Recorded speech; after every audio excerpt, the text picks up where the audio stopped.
आणि बातमीपत्राच्या सुरुवातीलाच एक मोठी बातमी समोर येते। अजित पवार यांच्या विमान दुर्घटनेप्रकरणी एक मोठी अपडेट समोर आली आहे। ब्लॅक बॉक्स सुरक्षित असल्याची बारामती तालुका पोलीस ठाण्यामध्ये नोंद असल्याची माहिती सूत्रांनी दिली आहे। इतकंच नाही तर ब्लॅक बॉक्सवर चारही बाजूंनी अधिकाऱ्यांच्या स्वाक्षरी करण्यात आल्याची माहिती देखील समोर येते आहे। आणि या संदर्भात अधिक माहिती देण्यासाठी आमचे प्रतिनिधी देवा राखुंडे सध्या आपल्यासोबत आहे। देवा, ब्लॅक बॉक्स जळालाय असं काही चर्चा मधल्या काळामध्ये सुरू होत्या, मात्र हा ब्लॅक बॉक्स सुरक्षित असल्याचं आता समोर येत आहे।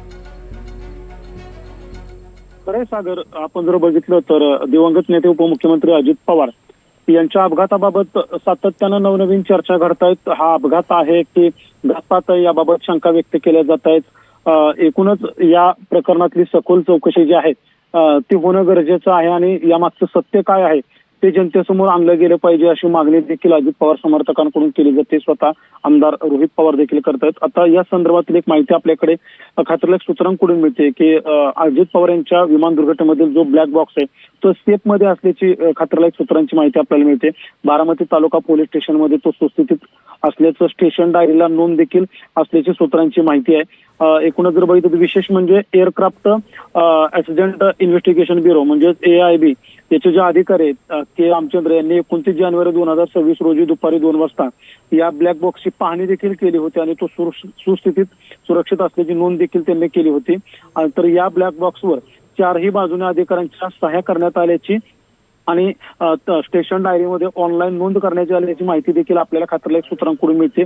एकूणच या संदर्भात अधिकृत पोलीस खात्याकडून कोणतीही माहिती आपल्याला देण्यात आली नसली किंवा DGCA कडून जरी माहिती देण्यात आलेली नसली तरी देखील जी खात्रीलायक सूत्रांकडून आपल्याला माहिती मिळते त्या माहितीनुसार हा जो ब्लॅक बॉक्स आहे तो सुस्थितीत आहे आणि त्याची नोंद देखील बारामती तालुका पोलीस ठाण्यामध्ये ऑनलाईन पद्धतीने करण्यात आलेले आहे। त्याचं व्हेरिफिकेशन जे आहे ते देखील AIBच्या अधिकाऱ्यांनी 29 जानेवारी 2026 रोजीच केलं होतं। त्यामुळे आता या संदर्भातील अधिक खुलासे जे आहेत ते देखील आता पोलिसांकडून होणं गरजेचं आहे की नक्की या ब्लॅक बॉक्सचं काय झालंय। मात्र याच ब्लॅक बॉक्सवरून गेले अनेक दिवस झालं खूप मोठ्या चर्चा घडतायत की ब्लॅक बॉक्स खराब झाला, जळाला गेलाय आणि त्यावरून कोणतंही स्पष्टीकरण अद्यापपर्यंत बाहेर आलेलं नाही। अशातच ही माहिती पुढे येते, त्यामुळे ती माहिती दिलासादायक आहे असं म्हणावं लागेल सागर।